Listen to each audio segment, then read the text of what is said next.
Hello and welcome to That Interview Experience, the podcast aimed at helping 16 to 18-year-olds get ready for the world of work. I'm joined, as always, by Helen Sanders. How are you, Helen?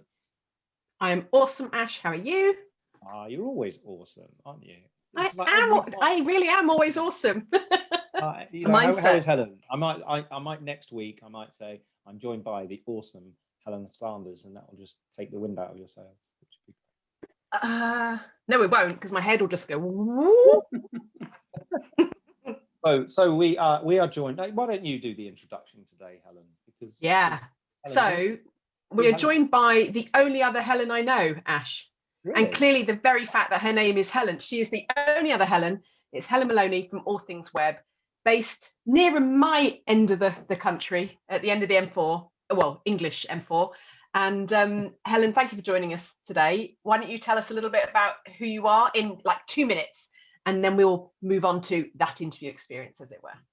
Okay, thank you, and thank you both for inviting me along. So, as you say, I am the only other Helen in the entire world. My name is Helen Moloney, and I run with my husband a digital marketing agency called All Things Web. We have a team of 9, most of whom are under the age of 30.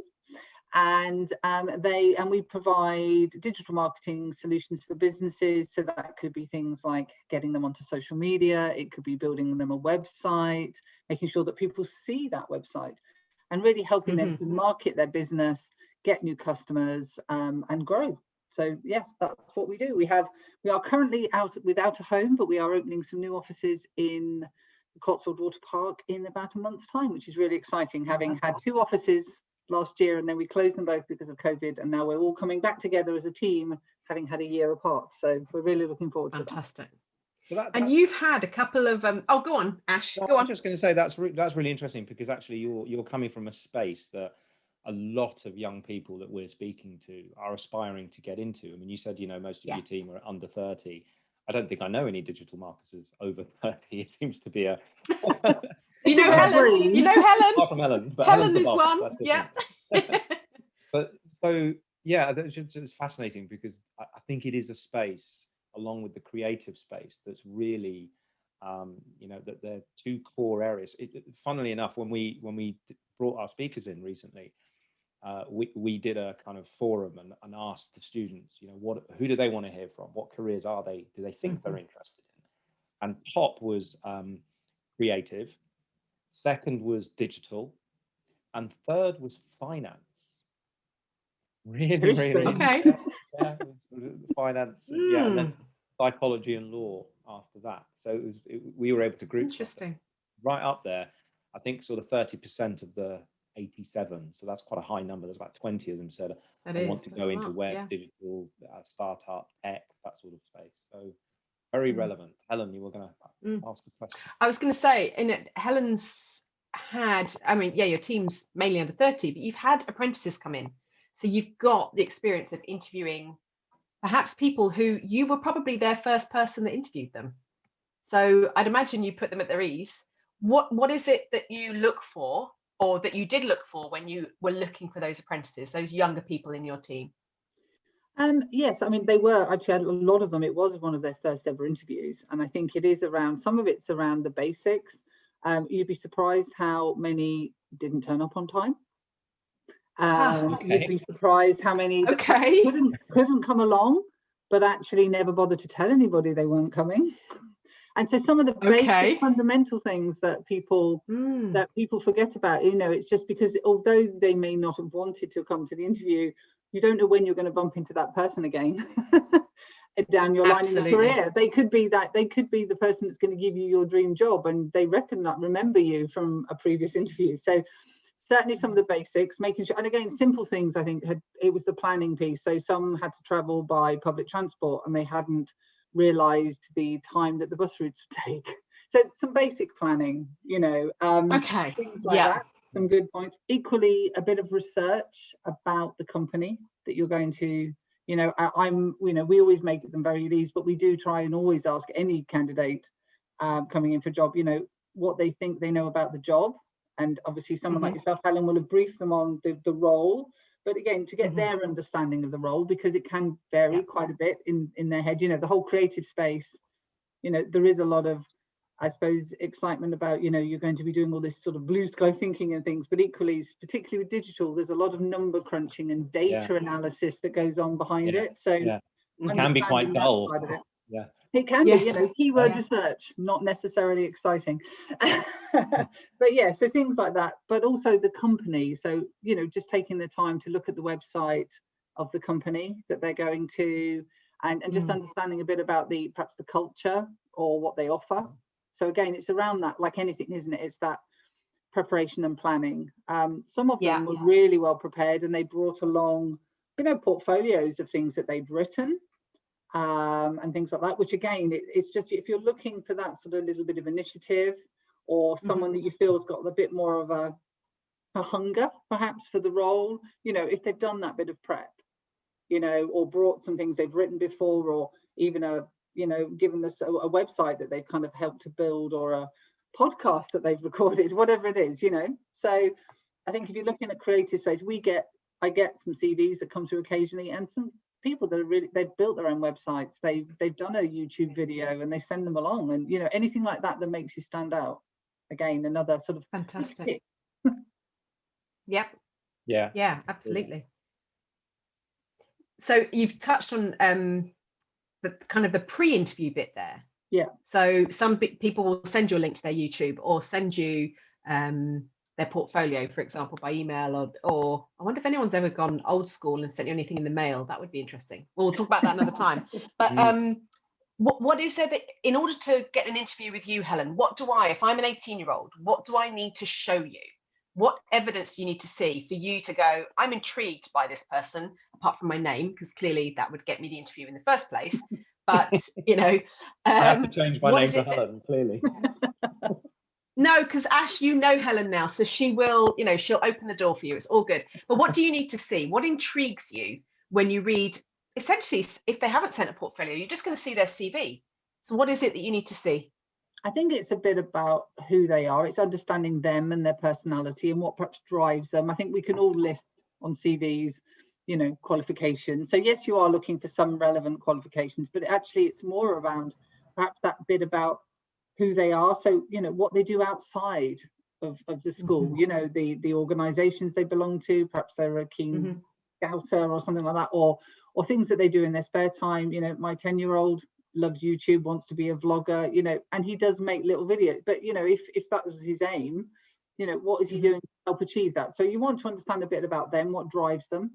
I think also as well around their aspirations, because as a business, we take on a lot of youngsters, and we want to develop their careers, and we always try to find out. I know it's hard when you're that age, but to get some idea, are they thinking they might want to be a web developer? Are they thinking they want to be more on the client facing side? So just to get a feel for where they might want to go, so that we can help to shape them if they're the right fit. So I think some of those things around their aspirations, what they do, and again, if they've got some experience, so perhaps they've done some work experience through school.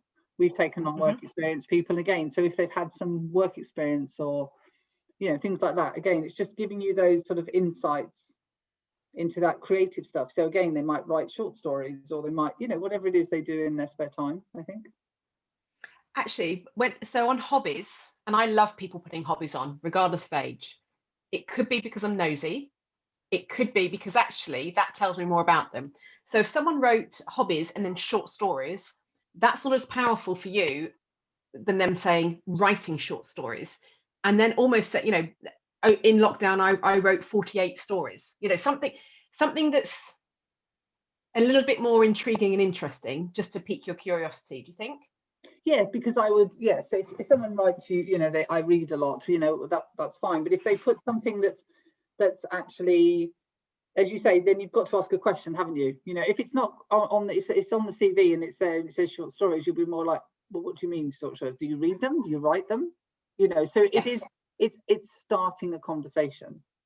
So I think it's the so what test. It is, yeah. So it's asking them, well, what does that mean? You know, so I build websites. Well, what kind of websites, and why did you build a website? You know, and that intrigues you. And sometimes it can be because they've done it as a school project. Sometimes it can be, well, you know, it was a challenge. Sometimes it's like, well, I just love coding, and you know, guy that came to us as an apprentice, actually, he used to build websites even before he went to college. It was just something that he enjoyed doing, and he had that very, that was his hobby, and he enjoyed doing it. So that's what he did for fun. And so obviously, and he had a lot of skills already. He'd never been taught them formally. He just picked it up himself. So, again, that's almost a, that gave us a certain idea of who he was, but also thinking about, well, how could he fit into our company? Right. Yeah. Okay. Yeah, so as a young person, I need to not be afraid to show you who I am on my CV. Yeah, absolutely. And I think, because I think it's it can be a daunting prospect coming into a workplace, but we've got to find the right fit for whether, no matter who it is that we're bringing in. It's about the culture of the business and how they would fit, with us, and how they would feel coming into our environment, and I think, so I think it is about, the more you can learn about them in that early days, then you can see, regardless of qualifications or experience, to a certain degree, you can understand who they are as a person and how would that sit alongside our existing team. Yeah, absolutely.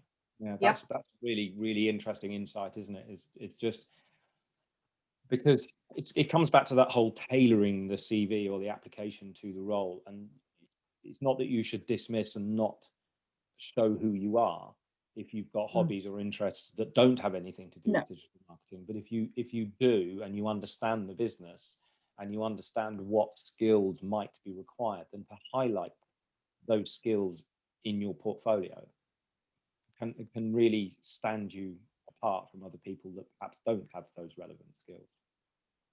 Yeah, absolutely. And I think I'm a great believer as well that you do tailor your CV. I worked for somebody many years ago, and Helen, you'll probably have your thoughts on this, being in your sector. He told me that if you ever write a CV more than 2 pages, I wouldn't even look at it. He literally would. He wouldn't even open them. He would put them in the bin, because he says, if you cannot succinctly tell me about who you are and give me that in 2 sides, basically one piece of A4, then actually I'm not interested. And in the US, so I've worked in the US as well, it's 1 page. And it's not reduce the font size down to size 7 Arial. 7.8, because I can squeeze in the full stop. Exactly. Yeah, absolutely. It's so 1 page in the US, 2 page for UK and predominantly Europe as well. Other countries are a bit different in terms of Germany. If you do not write War and Peace and give me 12 pages of every single bit of experience that you've ever done that's completely factual, don't give me any heart, don't give me, it just has to be, I've done this, then 12 pages it has to be. Whereas in the UK, 2 pages, US 1 page, and that's it. Wow. Yeah. And that's how, but you can achieve that, as you say, if you tailor it to the role that you're looking at. You can make it so that it's very relevant, and you're not just listing all of the things that you've done. It's about, and I think it's about not just listing the activity, but it's about thinking about the skills that you've achieved, that you've got. So not saying, I was, okay, say you were a prefect or something, it's, well, actually that's taught me leadership or communication. It's about the skills that you've gained rather than the actual activity that you did. So the way that I look at CVs is, please don't make your CV a job description CV where it's waitress, waited tables. It's waitress, learn strong communication skills with grumpy customers. I'd love to see that on a CV. They will learn how to deal with conflict, pass on information, all that sort of stuff. Absolutely. So I think that from that's one thing. I think equally as well, just a sense thing as well, getting somebody to read it through, again, typos, grammar, spellings, all that kind of stuff doesn't give that first impression, a good first impression, does it? So, getting someone just to, quick cast an eye over it, before it lands, always a good thing. Because you can read something, we all know, we do it a lot, obviously we write a lot of copy and things, and you can have read it 5 times yourself and you think you've caught everything. You don't spot it.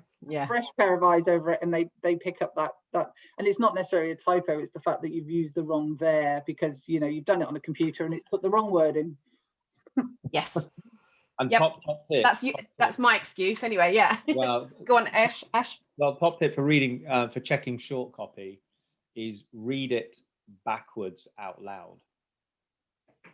Yes, my son Read it told me that. backwards out loud. Yeah, that's what my son in lockdown, they were doing English over like the Teams calls and things, and actually that's what they were told by their teacher, to read it backwards out loud, because your brain doesn't see the words as you read it. You'll skip words like of and the and Oh, I see. When you read yes. it backwards, Okay.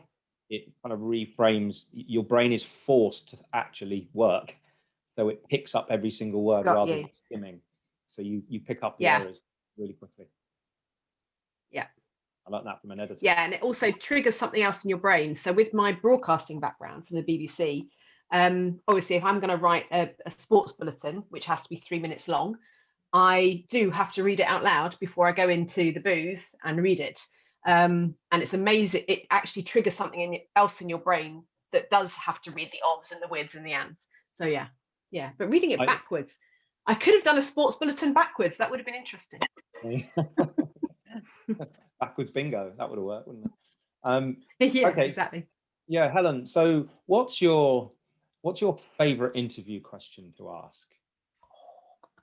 I think not necessarily for kind of younger people coming into jobs, but I think a great one is always, where do you see yourself in 5 years? I know it's a little bit cliched at this stage, but everybody kind of almost wants to say where you are, but very few people actually have the guts sometimes to do it. They almost feel like they have to bring down their ambitions. So I think that's it. But I think actually I like to ask something more around what benefits they think they can bring, or how they can add something to the business, because I think it's about them thinking about what they would bring to the role themselves and to the business and things like that. So I think it's more around kind of how they would see themselves fit, and what they think how they can add something. And having asked that question, I presume I'm making a presumption to a number of candidates and a number of young people, or not necessarily young. What's been your favorite answer? Is there an answer that stands out for you that made you just want to cringe, or maybe thought, wow, that's amazing, that's spot on? Nothing really stands out. I think it's something that they need to think about, because I think they are quite younger people naturally, I think, are a little hesitant sometimes to actually really promote themselves. So I think they do need to think about some of those questions and ask them, and also think about questions they can ask us, because actually that's better. I think when you get some really good people that are really asking us questions, it's almost like they're interviewing us. And I think that have you got any examples of of a great question you've been asked? I mean, we've had a lot of questions around people asking about kind of the culture, and really asking us and drilling us down into that kind of, well, what would my first day look like, and really trying to get a handle as to, well, what am I going to be doing on that first day that I come in, equally what we tend to do. And I when we're interviewing people, particularly after they've come through the kind of the first stage, I actually get them to sit with the team, and it doesn't matter what role we're doing. And it's not meant to be some horrible interview. It's just they actually come into the office and just have a chat. I lead them to it, because actually, particularly because my team's a bit younger, it makes them feel at ease. And then they will ask questions, I think, more around, even if it is that, what are they like to work as a boss? But it's just it's just that kind of, that's okay. It puts them at ease, but also they hear it from somebody that already works there, so they hear it's more authentic, and they're not just hearing me spiel out, oh, we do this, we do that. They're actually hearing it from the rest of the team. Plus it helps my team get a flavor for who they are, to see how they feel they might fit. Because we're a small company, so when we do recruit, I bring my team into the mix, and so they do help. If we've got 2 candidates, which we've had before, which are very close, I ask for their views and their opinions as to which one they think would be the better fit. Yeah, I think that's important to get that sort of cognitive variance and see, how people perceive, because everybody sees people in different ways, don't they? You can give an answer and 3 different people will see that answer as in totally different ways. So kind of bringing that to the table and chewing it over, I think, is really, really healthy. And I suppose for the interviewee, for the young person, they've got to recognize they're not necessarily answering the question to the person in the room, but to potentially a broader audience. Yeah. And I think so I did have that situation recently. It wasn't a younger person, but this is really valid for anyone, where they'd interviewed with the boss. Let's call them Helen, just for argument's sake. And they're brilliant interview, and she was ready to give the person the job. However, obviously we have this team part of it. So go and spend some time with the team, have a cup of tea with them. It was all socially distanced, all good. And the person sat down and went, oh, well, she's an ogre. And because they had a mask on, the person they were sitting went, sorry, what did you say? Needless to say, didn't get the job. Stupid person. Why would you do that? So if you are going to an interview where you're meeting the decision maker, ultimately the decision maker, and then going to sit with the team, keep those thoughts to yourself. You are still on. You're still being interviewed. Relax and tell your partner when you, tell your mum when you get home. Of course, she was an ogre. Don't share that with the team. No matter how nervous. Yeah. I also think as well, and you've raised something, haven't you? I think old style interviewing, and certainly, my background before joining the business was corporate, and I think they make them particularly difficult, and they put across this persona as, I'm interviewing you, and it's all very formal and it's all very tough. But actually, when you're interviewing, it shouldn't be. But also, when you're interviewing younger, you can't have that. You can't frighten them to death. They won't speak. It is about actually building a rapport with them and showing who you are. I could sit there being all very officious and all that, but actually, that's not who I am when I'm actually out in the office. That's not how they're going to be dealing with me. So I think it is about that authenticity, isn't it? Because everybody, I know in an interview, you want it to make it. You don't want them just to turn up, scruffily dressed and not taking it seriously and all of that. But at the same time, you want it to feel genuine, because I think that's how you get the best out of the interview for both sides. Well, I think that's spot on, because the whole point of this podcast is about helping people recognize that interview experience, that first interview experience, isn't necessarily one that they've seen on TV, because it might be that if they're speaking to their parents, yes, there's been that dictatorial across the table, you're coming to work for us, so therefore we're going to ask the questions, and it's all potentially a bit aggressive. And we've all been in those interviews. We've all had them. I still remember my first one, 3 guys, and at the end of it they said, right, can you write 4 sentences on this piece of paper, because we want to check your handwriting's okay. Just like, and I could barely hold a pen. And I'm sort of shaking all over. What, and they sat there and watched you write? Watched me write. Yeah. Oh. I mean, this was I'm not going to say it, 31 years ago, but the point is that interview experience has changed. It's become much more collaborative. It's become much more, you're going to join our team, and therefore we only want to interview you because we want to know whether you're going to fit into our team. This isn't a test. And I think if you're watching TV and you're seeing things like The Apprentice, for example, so it might be that actually you think, because the last episode is always I can't remember his name now, doing the really fierce, aggressive interview when they bring their business plan to them. That's not what it's like anymore. I mean, there might be an element of that in some industries. We had Kay here last week, my wife, who's in professional services but public sector, and she said that the lawyer interviews can be quite brutal because they haven't really moved on in the last 30 years. I'll say that out loud. I'll get sued now. But no, it's true. It's true. I think especially but don't feel that everything's like The Apprentice.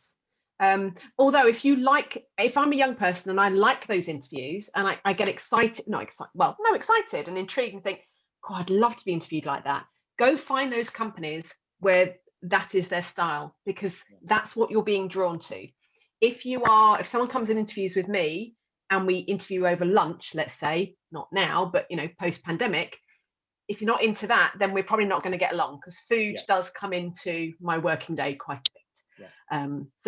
So as a young person, if you're excited or if you're really overwhelmed, think about, am I overwhelmed because it's an interview, Or am I overwhelmed because I actually find this, I'm not sure I could work for this person and with this person. Yeah, because but don't go out afterwards and tell the team that they're an ogre. That's not a good thing. No, because it's the interview experience is reflective of the culture of the business. People will create. Should be. Yeah, it should be. People should be creating. So business owners, employers should be creating interview experiences that are a microcosm of what day-to-day is going to be like. And I think we quite often put people in a false scenario which has no resemblance to what the team culture is actually like. So you're essentially bringing somebody in under false pretenses, and it's a two-way process. This has to be a two-way process. So yes, going to the interview, if you felt grilled, ask yourself, do I want to be in an environment where the leaders in this environment are happy grilling prospective candidates, and do I want to be a part of that? Yeah, very true. So. Yeah, Helen, thank you so much for coming in. It's been more than welcome. Thanks, Helen. Really appreciate you giving up your time and sharing your knowledge and experience. As you own a company that obviously is really exciting and young and is full of 27-year-olds, and you take if people are in the Swindon area and they want to reach out to you or just check you out, what do you want to just remind people of we'll put it in the show notes and stuff, but remind people how they can get in touch and maybe send you their CV if they're interested. Yes, certainly. I mean, if showreel and portfolio. That's it. Absolutely, yeah. If you go to www.allthingsweb.co.uk, and we do have a work with us page, so people can certainly send in their CV if they want to. We take on apprentices. We are about to actually take on another intern from UE this summer. The one from last year has just joined us full time. Well, she will be in May once she's been working part time and joining us full time in May once she finishes her degree. So yeah, by all means, come and check us out. Or even if you're looking for some work experience, as I say, we've worked with a number of the local schools and colleges and done work experience. Always happy to do that. Amazing. Brilliant. That's really cool. Thank you so much. I told you she was good. I told you it's not just her name. Thank you, Helen. Thank you.